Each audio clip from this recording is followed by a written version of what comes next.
ছায়ার ডাক। রাত্রি তখন গভীর। গ্রামের একেবারে শেষ প্রান্তে পুরনো ধ্বংসপ্রায় একটা বাড়ি। নাম নিমতলা হাউস। কেউ ওদিকটায় যায় না। বলা হয় বহু বছর আগে এক ব্রাহ্মণ পরিবারকে ওই বাড়িতে খুন করা হয়েছিল। তারপর থেকেই রাত নামলেই শুরু হয় অদ্ভুত শব্দ, ছায়ার আনাগোনা। তবুও অরুণের কৌতূহল থামেনি। শহর থেকে এসেছে সে, থিসিস করছে বাংলার লোককথা ও ভৌতিক উপকথার ওপর। গ্রামের মানুষদের ভয় পাওয়াকে সে যুক্তির বাইরে বলে মনে করে। তাই একদিন সন্ধ্যাবেলা সে রওনা দিল নিমতলা হাউসের দিকে। সাথে একটি টর্চ, ক্যামেরা আর কিছু শুকনো খাবার।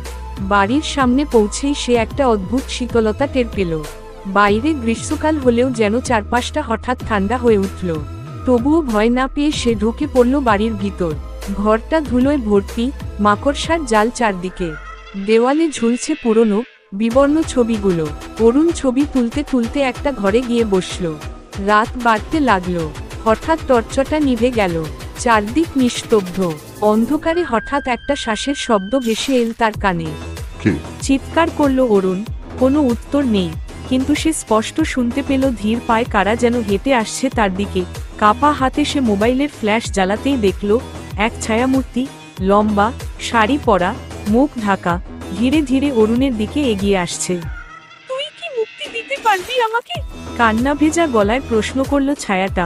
অরুণ স্তব্ধ, কণ্ঠে আওয়াজ নেই। ছায়াটা বলল, আমাদের পরিবারকে নির্মমভাবে খুন করেছিল গ্রামের জমিদার। কেউ বিচার পায়নি।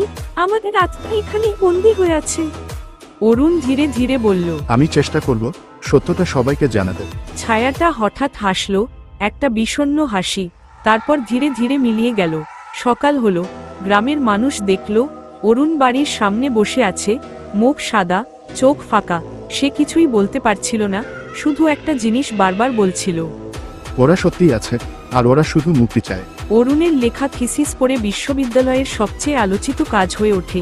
আর নিমতলা হাউস, সেটি এখনো আছে, দাঁড়িয়ে আছে সেই পুরনো রহস্য নিয়ে, যেন অপেক্ষা করছে আরও কাউকে যে তাদের মুক্তি দিতে পারবে।